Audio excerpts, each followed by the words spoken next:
To believe a uniform and a piece of steel can shield a soul from the true darkness is the most dangerous superstition of the modern age. I have seen the shadows that cling to the blue surge, the whispers that curdle in the oppressive silence of a patrol car at 3 in the morning, and they have nothing to do with the living. They are echoes trapped in the blood-soaked asphalt, stains on reality that no amount of procedure or protocol can ever wash away. The men and women who wear the badge, they believe they are the line between order and chaos, but they are merely the first to fall into the abyss when it gazes back, the first to hear the creaking door in the heart of a silent world, the first to realize their authority is just a flickering candle in a hurricane of ancient dread.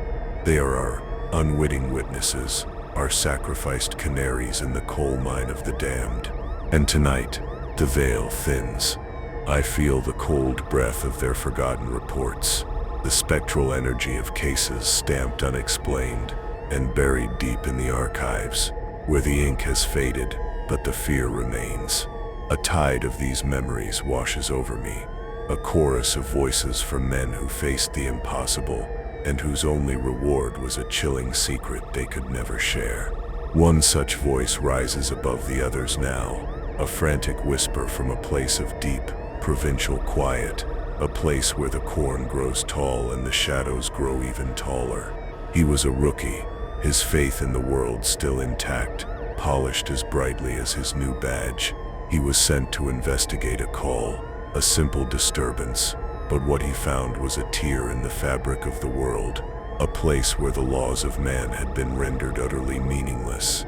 The dispatch crackled with a sterile calm, reporting a possible trespass at an abandoned farmhouse on the county line.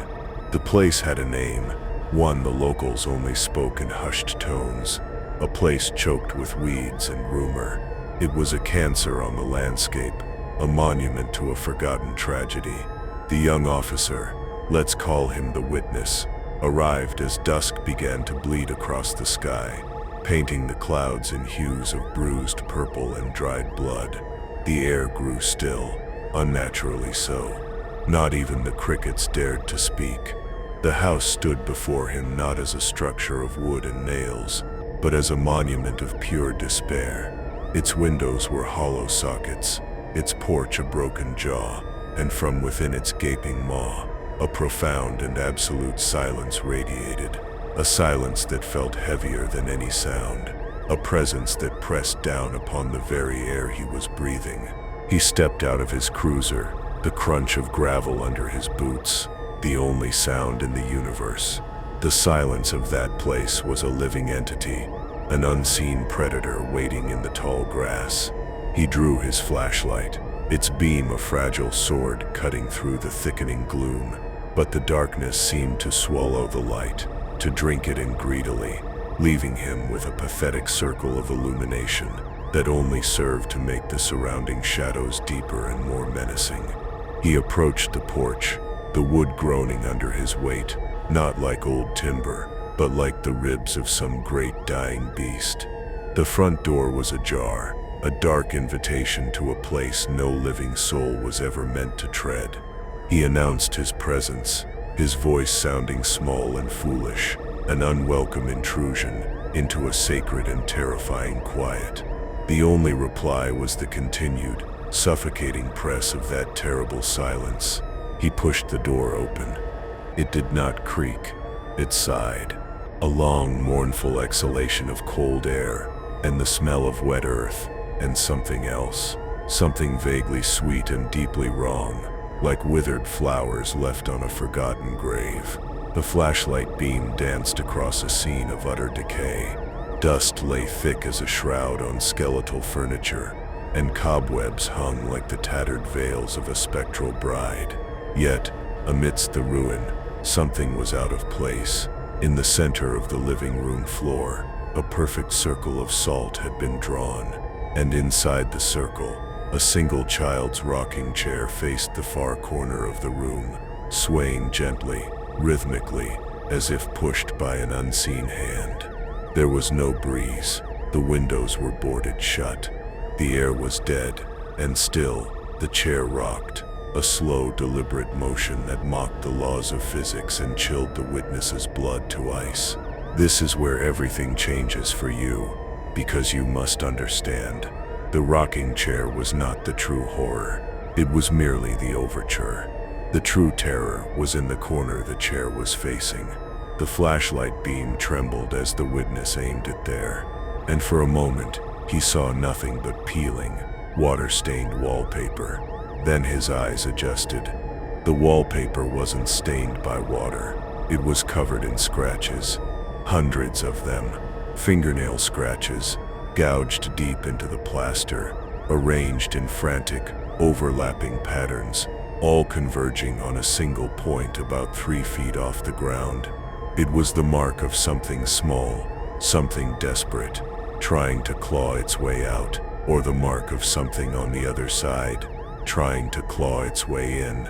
The gentle rocking of the chair seemed to gain a new, sinister context, a lullaby for a nightmare that had etched itself into the very bones of the house. He backed away, his heart a frantic drum against his ribs. The professional mask of the lawman was cracking, revealing the terrified human beneath. He reported a false alarm, his voice tight and unnatural over the radio. But as he turned to leave, the rocking stopped. The sudden stillness was more shocking than the motion had been. The house held its breath, and in that vacuum of sound, a new one emerged. A soft, wet, scraping sound. It was coming from the corner, from the wall itself. The witness froze, his light fixed on the frantic scratches. The sound grew louder, more insistent. Scrape, drag, scrape. It was the sound of something behind the plaster, something moving with a slow, deliberate, and unholy purpose. It was inside the walls, and it was awake now. He had trespassed, he had disturbed its slumber, and the house was no longer willing to let him go. The scraping intensified, and then came a whisper, a sound that seemed to bypass his ears and slither directly into his mind. It was a child's voice, distorted and stretched, thin as a spider's silk yet heavy with ancient malice. It did not speak a name or a word of warning. It simply hummed, a discordant, tuneless melody that vibrated in his teeth and made the fillings ache. It was the sound of utter madness, a nursery rhyme from a forgotten hell. The witness couldn't breathe. His training, his logic, his entire perception of reality was dissolving like salt in water. He was no longer an officer of the law. He was prey. The flashlight fell from his numb fingers, rolling across the dusty floorboards and plunging the room into near total darkness, leaving only the rocking chair silhouetted against the dying light from the doorway, now a black, monstrous shape in the gloom. He scrambled backward, tripping over his own feet, his hands scraping against the splintered floor. He fled. He didn't look back. He threw himself into his cruiser, slammed the door, and burned rubber away from that place of silent screams and scratching walls. He never filed a full report. How could he? How could he write down the sound of that hum, the sight of that impossible motion, the feeling of a house that was not empty, but occupied by a memory with teeth? He left a piece of his soul in that house, a small fragment of his sanity that the humming darkness claimed as its own. That farm is still there, a black tooth on the horizon, waiting patiently, and sometimes, on the quietest nights, when the wind is just right, they say you can still hear the sound of a rocking chair, keeping time with the scratching inside the walls. Do you feel this dark message was meant for you? The story of this witness is not an isolated event. It is a single thread in a vast dark tapestry, woven from the untold experiences of those who patrol the lonely roads of the world. I feel another presence now, another soul marked by a call that should never have been answered. This one is different. The dread is not confined to a rotting house. It is mobile, predatory. It comes from a stretch of highway, a place the locals call the Asphalt River, a long, hypnotic ribbon of blacktop cutting through desolate, empty country. It's a place where the world feels thin, where the distance between here and elsewhere seems dangerously small. An officer, a veteran this time, hardened and cynical, was working the graveyard shift, a shift he had worked 1,000 times before. But on this night, the asphalt river had decided to show him its true face. The night was black and moonless, the kind of impenetrable dark that swallows headlights just a few feet from the bumper. The officer, whom we shall call the Sentinel, was sipping bitter coffee, the monotony of the patrol a familiar, comforting blanket. Then, a flicker of movement at the edge of his vision. He slowed the cruiser, peering into the oppressive darkness. Standing by the side of the road was a woman. She was wearing a simple, old-fashioned white dress, strangely pristine against the grime of the highway. Her back was to him. She was unnaturally still, a pale statue in the Stygian gloom. The Sentinel's training kicked in. Broken down car, an accident. He pulled over, the red and blue lights of his bar flashing silently, painting the scene in frantic, artificial colors that did not belong in this ancient emptiness. He called out to her, his voice amplified by the PA system, a sterile, authoritative sound that shattered the quiet. "Ma'am, are you all right?" She didn't move. She didn't even flinch. It was as if she hadn't heard him, or as if he was of no more consequence than the wind. He got out of the car, the familiar weight of his sidearm a cold comfort on his hip. He approached her slowly, his senses on high alert. The air around her felt cold, a pocket of unnatural chill in the humid night air. "Ma'am, I need you to turn around. I'm here to help." As he got closer, he noticed details that made the hairs on his arms stand up. Her feet were bare, and they seemed to be hovering just a fraction of an inch above the gravel shoulder. There were no footprints, no sign that she had walked there from anywhere. She was simply there. And this is where everything crumbles for him. He reached out to touch her shoulder, a gesture meant to be reassuring, to break the strange spell. But the moment his fingers were about to make contact, she began to turn. Her movement was not human. It was fluid, boneless, like a figure in a dream turning with impossible grace.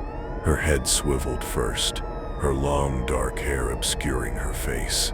It kept turning, past the point a human neck could ever endure. The sound of cracking vertebrae echoing in the silent night. A sound like dried branches snapping underfoot. He snatched his hand back, a gasp of pure primal terror catching in his throat. The figure in the white dress now stood with her back to him, but her head was facing him completely, a 180-degree impossibility that defied all anatomy, all reason, all sanity. And then he saw her face. It was not a face. It was a perfect, smooth, white oval. There were no eyes, no nose, no mouth, just a blank expanse of skin, like an unfinished mannequin's head. Yet it was undeniably looking at him. It was a void, a negation of humanity, and from that featureless mask, he felt a wave of such profound sorrow and hatred that it almost brought him to his knees. It was an ancient grief, a rage that had festered for centuries in the lonely dark of that highway. The silent scream emanating from that blank face was louder than any sound he had ever heard. It was the shriek of a soul that had been erased, and it wanted to erase him too. He could feel it pulling at him, trying to unravel his thoughts, to suck the warmth from his body and the light from his mind. He did what any sane person would do. He ran. He didn't draw his weapon. What could a bullet do to a memory? What could it do to a grief that could break the laws of nature? He fell back into his cruiser, his hands shaking so violently he could barely get the key in the ignition. He threw the car into drive and sped away, not looking in the rearview mirror. He knew, with a certainty that went deeper than bone, that if he looked, she would be there, in the back seat, her blank face reflected in the glass. her impossible gaze fixed upon him. He drove for miles, the silent scream of that faceless entity echoing in his mind, a psychic scar that would never fade. He never patrolled that stretch of the asphalt river alone again. The emptiness of the road was no longer just empty. It was waiting. It was hungry. The Sentinel's story is a chilling reminder that some places are not just locations on a map. They are wounds. They are broken crosses marking a spot where something terrible happened, and the memory of that terror has become a guardian, a spectral scarecrow warning away the living. The asphalt river holds its secrets close, and the woman in white is but one of them. What other whispers does that long, lonely road hold? What other impossibilities wait just beyond the reach of our headlights? The darkness between towns is older and deeper than we can ever imagine, and it does not appreciate our attempts to pave it over, to tame it with lines of white paint and reflective signs. It remembers a time before us, and it is patient. It will be there long after our roads have crumbled back into dust and cold ashes. Now, the visions shift. The open road dissolves into the claustrophobic confines of a city. The dread changes its shape, from a lonely specter to something more insidious, something that wears a familiar face. This whisper comes from a crowded, bustling metropolis, a place of a million lights that do little to banish the shadows. A pair of officers, partners for years, men who trusted each other with their lives, responded to a domestic disturbance call. It was a routine call, the kind they handled 5 times a night. Shouting, broken dishes, lives unraveling in a small, stuffy apartment. But this apartment was different. It was a hunting ground, and they had just walked willingly into the trap, their badges offering as much protection as a child's toy against the thing that waited inside for them. The building was a grimy tenement, the air thick with the smell of boiled cabbage and despair. The shouting from the 3rd-floor apartment was audible from the street. A man and a woman tearing strips off each other's souls with words like jagged glass. The officers, let's call them the veterans, sighed and began the climb up the graffiti-scarred stairwell. They had done this 1,000 times. Separate the parties, calm everyone down, file the report. It was a dance as old as the city itself. They reached the door, the wood thin and cheap, vibrating with the rage contained within. They knocked, announcing their presence with the force of ingrained authority. The shouting stopped, abruptly. The sudden silence that followed was far more unsettling than the noise had been. It was a predatory silence, the calm before a strike. After a long, tense moment, the door creaked open.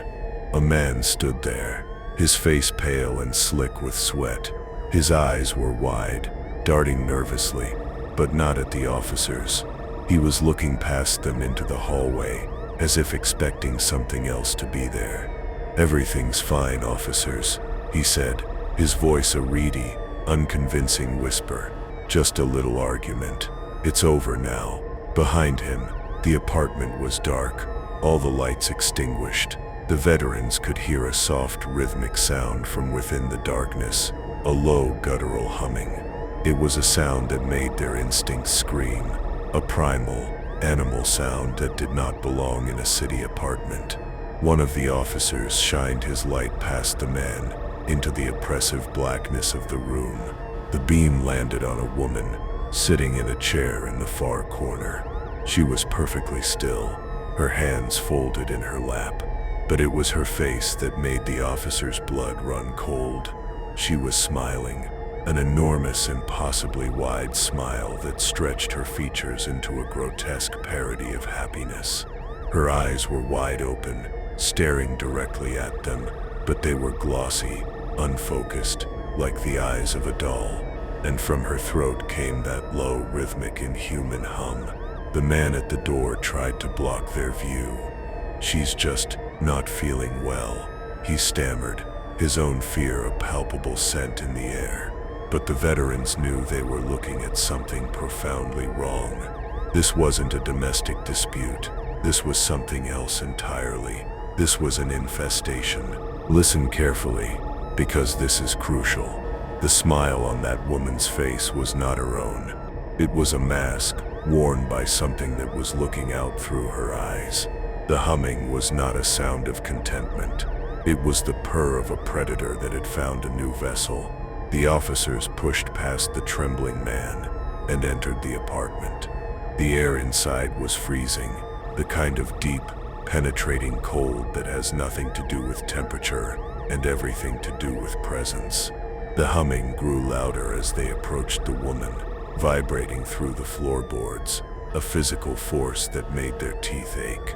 "Ma'am," one of the veterans said, his voice steady despite the tremor in his soul. "Can you tell us what happened here?" The woman's smile widened even further, a physical impossibility, the corners of her mouth seeming to stretch toward her ears. And then she spoke, but the voice was not hers. It was a chorus of voices, a legion, speaking in perfect overlapping unison. "We are quite well," the voices said, emanating from her smiling lips. "We were just getting acquainted." The husband crumpled to the floor behind them, sobbing in terror. The officer's partner reached for his radio to call for backup, for an ambulance, for an exorcist, for anyone. But as he did, the woman, the thing in the chair, lunged forward. She moved with a speed that was not human, a blur of motion that defied the eye. She wasn't running, she was scuttling, her limbs contorting at unnatural angles, her head lolling on her neck as she moved, that hideous smile never faltering. She was on the ceiling in an instant, crawling like a monstrous insect, her doll-like eyes fixed on them with an ancient and calculating intelligence. The veterans were trapped. Their weapons were useless against a thing that could defy gravity, a thing that wore a human body like a poorly fitting suit. The humming filled the room, a deafening, mind-numbing drone that seemed to liquefy their thoughts. The thing on the ceiling cocked its head, and the chorus of voices spoke again, a single chilling question that hung in the frozen air. Whose turn is it to smile next? It was not a threat, it was a promise. A declaration of intent from a parasitic consciousness that had existed long before the city was built. A darkness that fed on despair and moved from soul to soul like a contagion. The officers were not there to enforce the law. They were there to be the next course in a feast that had no end. The last thing one of them remembered was his partner, starting to smile. That same wide, unnatural, empty grin spreading across his face as a low hum began to rumble in his chest. Every soul that joins feeds the voice that whispers from the darkness. The tale of the veterans is a testament to a fear far more intimate than a haunted house or a lonely road. It's the terror of the familiar corrupted, the horror of looking at a loved one and seeing a stranger looking back.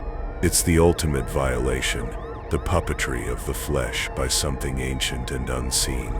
That apartment is likely occupied by new tenants now, unaware of the cold spot in the corner, oblivious to the faint humming that can sometimes be heard when the building is quiet.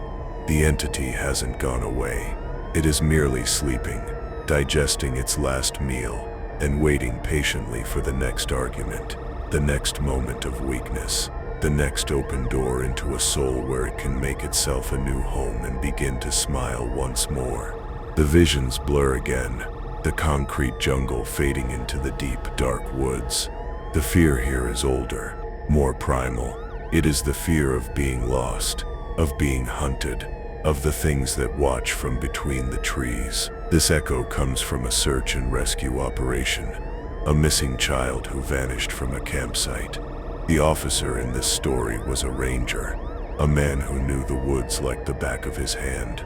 He understood its moods, its sounds, its secrets, or so he thought. On this night, the forest would teach him that there are some secrets so dark, they stain the very soil, and some creatures so old, they predate the concept of fear itself, because they are its origin. He was not just searching for a lost boy, he was walking into a forgotten territory, a place where humanity was not at the top of the food chain. The search had been going on for 2 days. The autumn air was sharp with the promise of frost, and hope was beginning to wither like the leaves on the trees. The ranger, whom we will call the tracker, was working a grid deep in the oldest part of the state forest, a place where the trees grew so thick they formed a perpetual twilight, even at midday. He moved with a practiced silence, his eyes scanning the forest floor for any sign, any broken twig or faint footprint that could lead him to the child. The woods were unnervingly quiet. The usual chatter of birds and squirrels was absent. It was the kind of silence that signals a large predator is near, a silence that makes every living thing hold its breath in collective terror. The tracker felt it too, a primal instinct screaming at him that he was being watched by countless unseen eyes.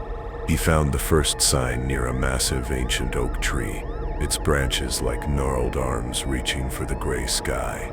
It was the boy's red jacket, torn and muddy, lying in a heap at the base of the tree. Relief warred with a new, sharper dread in the tracker's heart. He was on the right path, but the state of the jacket suggested a struggle. He called the boy's name, his voice swallowed by the oppressive silence of the ancient woods. There was no answer.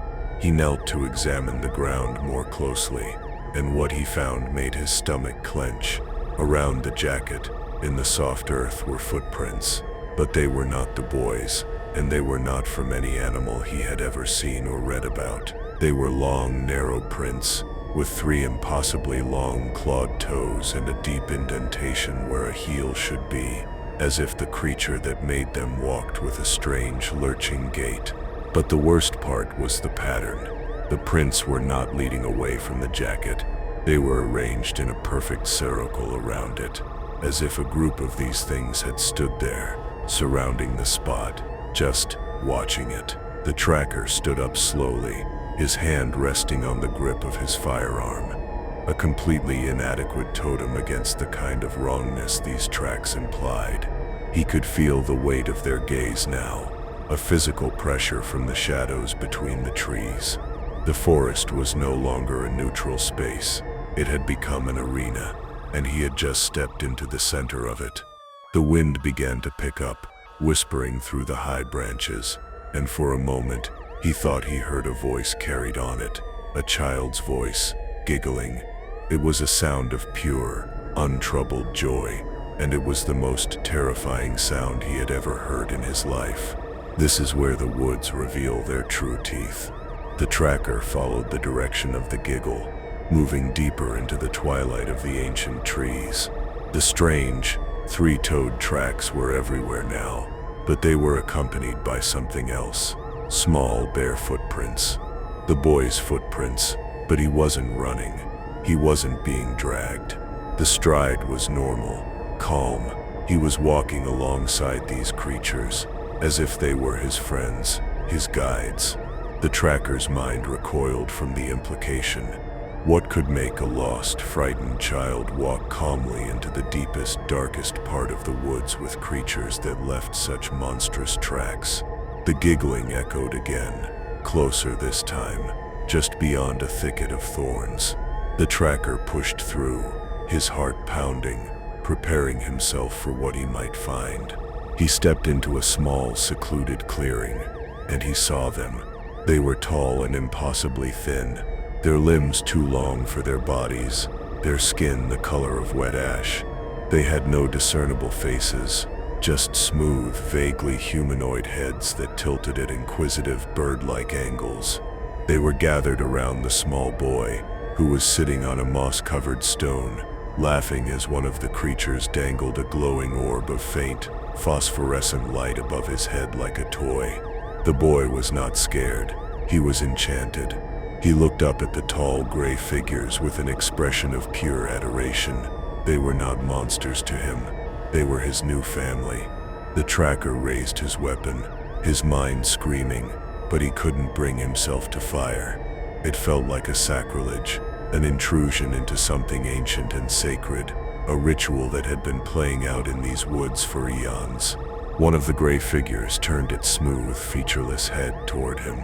It didn't have eyes, but he felt its gaze pierce him to the soul. It raised one of its long, three-fingered hands, not in a threat, but in a gesture of dismissal, a silent command to leave. In that moment, the tracker understood. The boy was not lost. He was chosen. He had been taken, not by force, but by seduction, by a promise of wonders that the human world could never offer. The forest had claimed him, and these ancient, silent guardians were now his keepers. To interfere would be to break a pact older than mankind.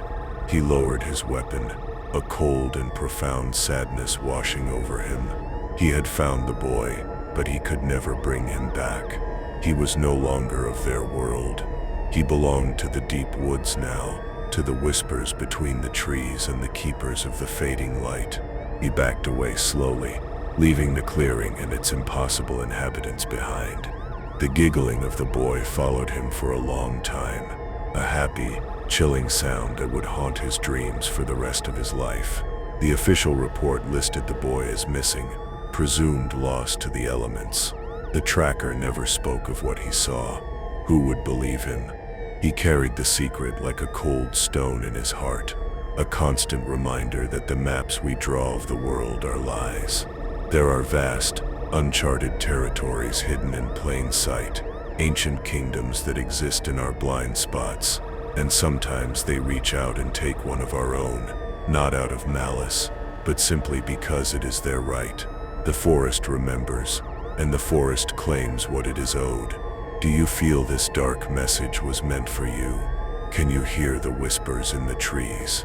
The chill of the ancient forest recedes, replaced by the sterile antiseptic cold of a hospital.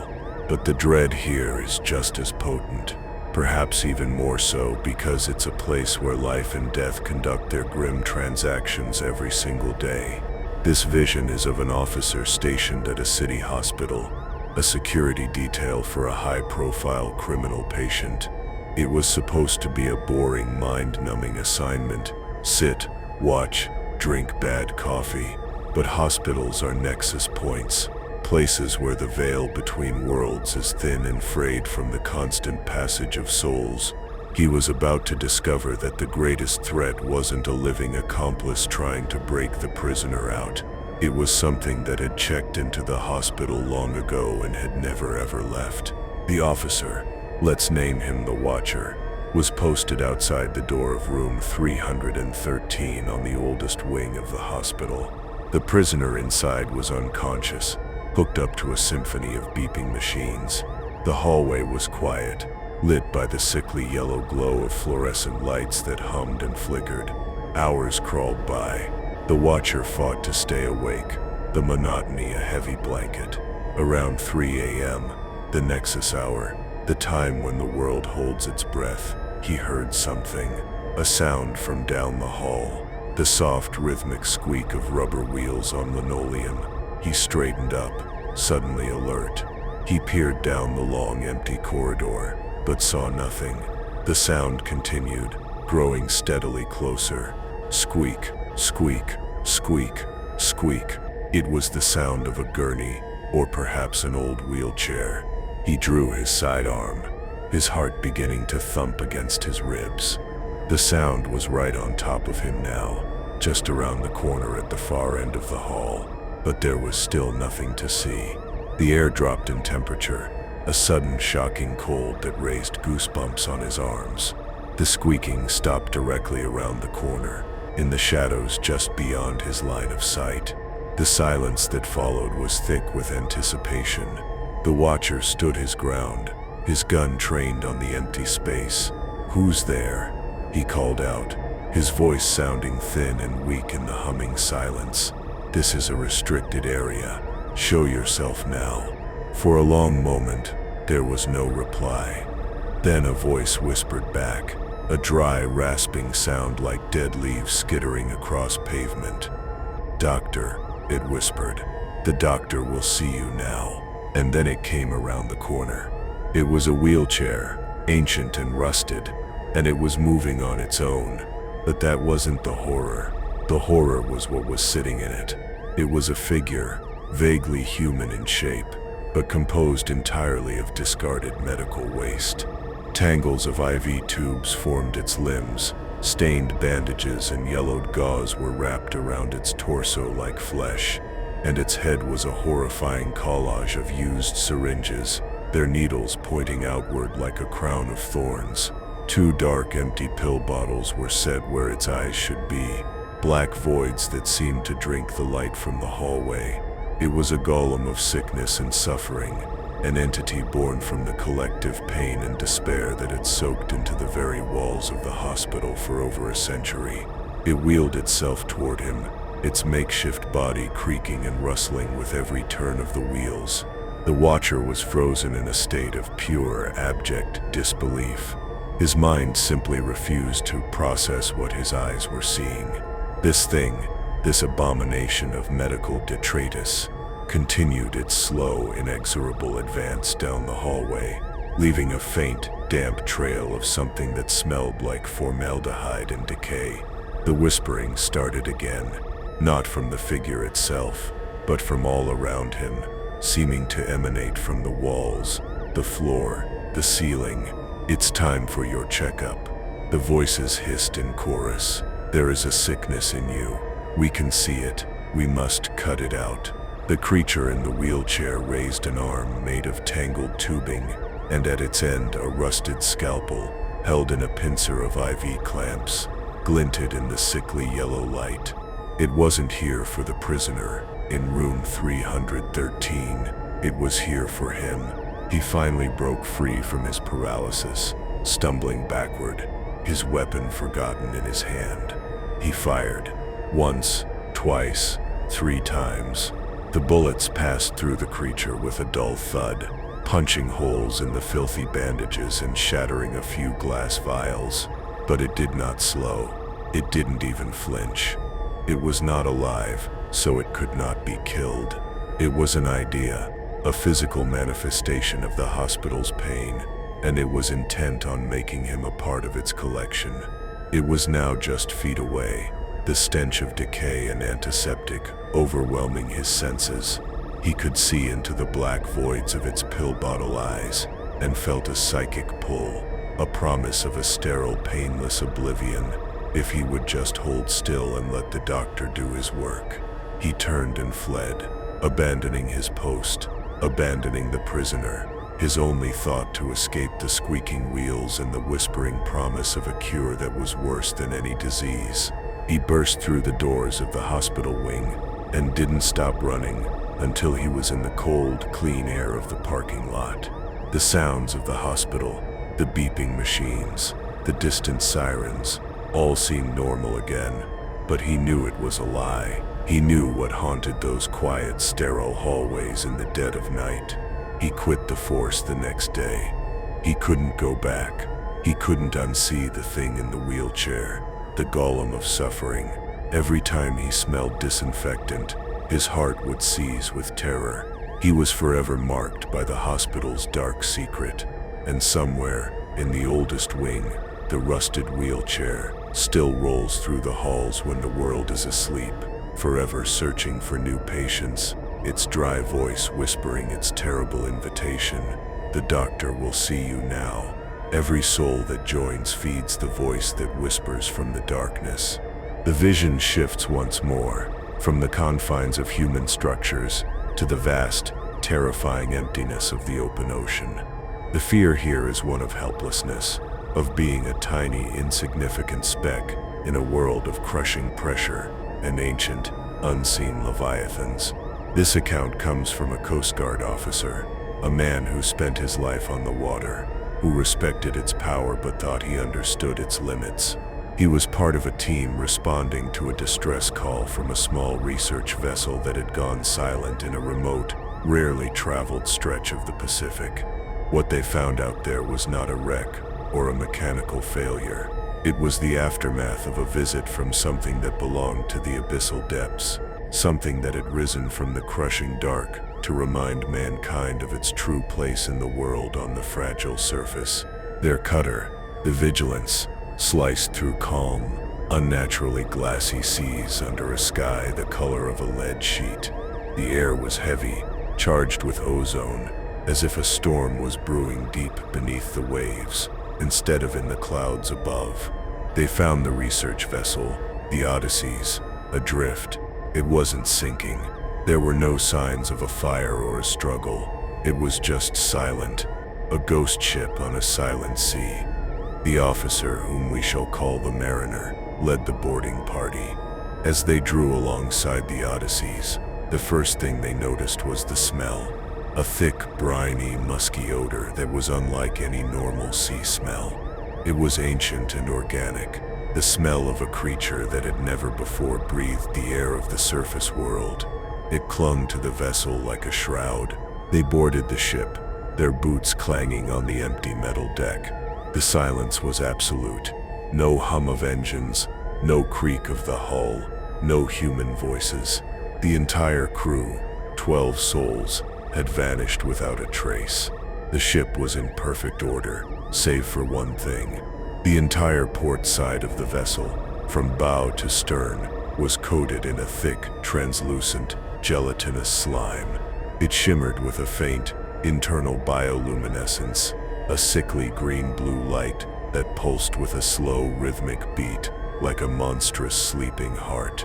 The slime was still wet, and it dripped from the railings with a soft, viscous sound, the only sound on the entire ship. The Mariner touched the substance with a gloved finger. It was cold, colder than the ocean, and it vibrated with a low, resonant frequency that he could feel in his bones. They moved through the ship, their dread growing with every empty cabin and silent corridor. The slime was everywhere on the port side, as if a colossal wave made of this substance had washed over the vessel. But the decks were dry. This had not come from the sea. It had come from something else.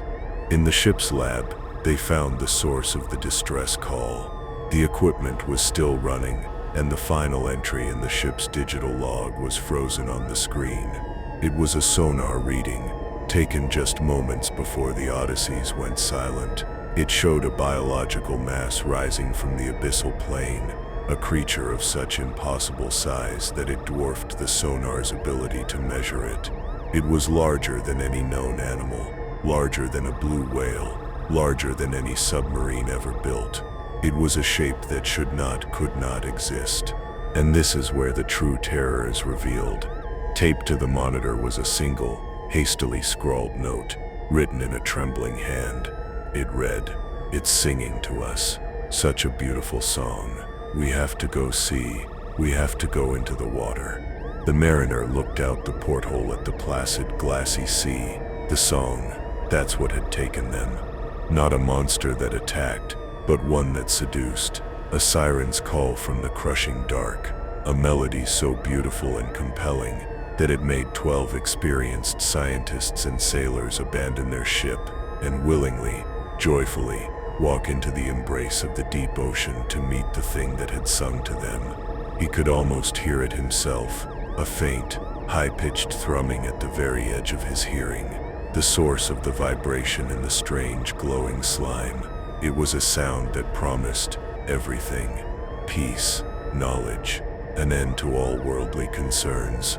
He shook his head, breaking the spell. He ordered his team off the ship. They had to leave. To stay any longer was to risk succumbing to the same hypnotic call. As their cutter pulled away from the Odysseys, the Mariner kept his eyes fixed on the ghost ship. As it receded into the gray distance, he saw it, just for a second, a disturbance in the water beside the silent vessel. Something immense and dark broke the surface. It was not a body, but a single colossal luminous eye, the size of a small car. It swiveled in the water, fixed its gaze on the vigilances, and in that gaze, the Mariner felt an intelligence that was ancient, alien, and utterly indifferent to human life. It had what it wanted. It had its new choir.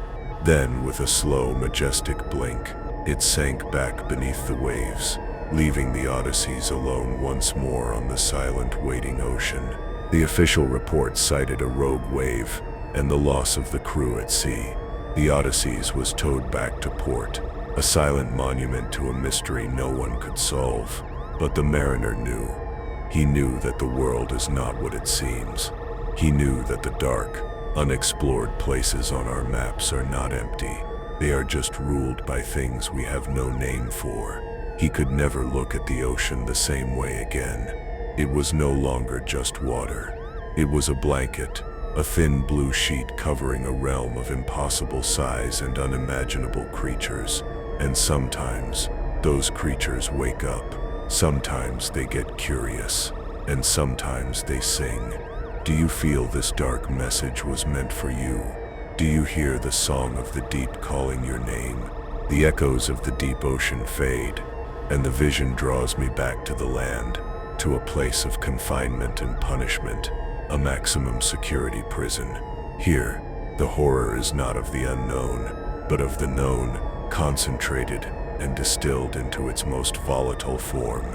But even in a place built of concrete and steel, designed to contain the worst of humanity, there are older, more patient evils that cannot be held by any wall. This tale is whispered by a corrections officer, a man who thought he had seen the absolute depths of human depravity. He was about to learn that the men in the cells were not the only prisoners in that building. Something else was incarcerated there, something that had been sentenced long before the first stone was laid, and its sentence was eternal. The officer, let us call him the jailer, worked the night shift in the solitary confinement wing, known to the inmates as the hole. It was the deepest, most isolated part of the prison, a place of profound silence, broken only by the occasional scream or the rattling of a cell door. The air was cold and stale, tasting of concrete dust and human misery. One night, they brought in a new inmate for the hole. He was different from the others. He wasn't violent or loud. He was completely silent, his eyes fixed on something no one else could see. He was a cultist, arrested after a raid on a compound where unspeakable rituals had been performed.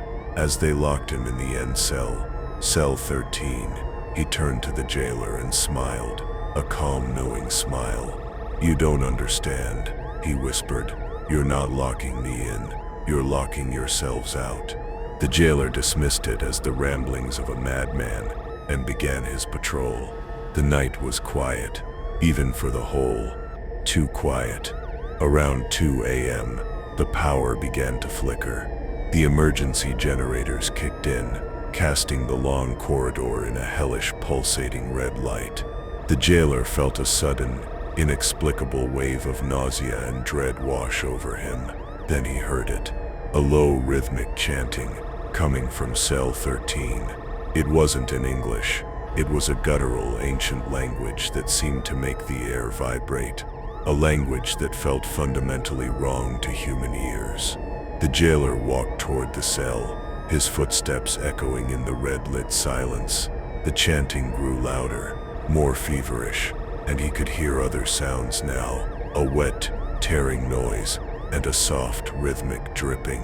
He reached the cell and peered through the small slit in the steel door. What he saw would be burned into his memory for eternity. The cultist was not alone. The cell was filled with shadows, but they weren't normal. Shadows cast by the emergency lights. They were blacker than black, things of substance that writhed and coiled in the corners of the room. The cultist was kneeling in the center of the cell, his hands pressed against the concrete floor. The floor was covered in symbols, drawn in his own blood from self-inflicted wounds that wept sluggishly onto the floor. The dripping sound. But the most horrifying part was what was happening on the wall in front of him. The concrete itself was changing. It was becoming translucent, like smoked glass, and behind it, a shape was beginning to form. It was a face, a vast, inhuman face, pressing against the other side of the wall, as if it were a thin membrane. It had too many eyes, arranged in swirling, cosmic patterns, and a mouth that opened into a silent, screaming vortex of stars and nebulae. It was a being from outside of space and time, a prisoner of a far older and more absolute law, and the cultist's ritual was weakening its cage. The jailer felt his sanity fraying at the edges. This prison was not just a building, it was a lock, a seal on a cage that held something that would make the most hardened criminals in the whole look like innocent children. The cultist's words echoed in his mind. "You're not locking me in, you're locking yourselves out." He had been sent here on purpose. He was a key, designed to unlock a door that should never ever be opened. The jailer stumbled back from the door, his mind reeling. The chanting reached a fever pitch, and he heard a sound like cracking stone. The face on the other side of the wall pressed harder, the concrete groaning under the impossible pressure. He had to stop it. He fumbled for his keys, his hands slick with sweat. He unlocked the cell door, intending to rush in, to stop the ritual by any means necessary. But as the heavy steel door swung inward, the chanting stopped. The red emergency lights flickered and died, plunging the corridor into absolute impenetrable blackness. For a heartbeat, there was silence.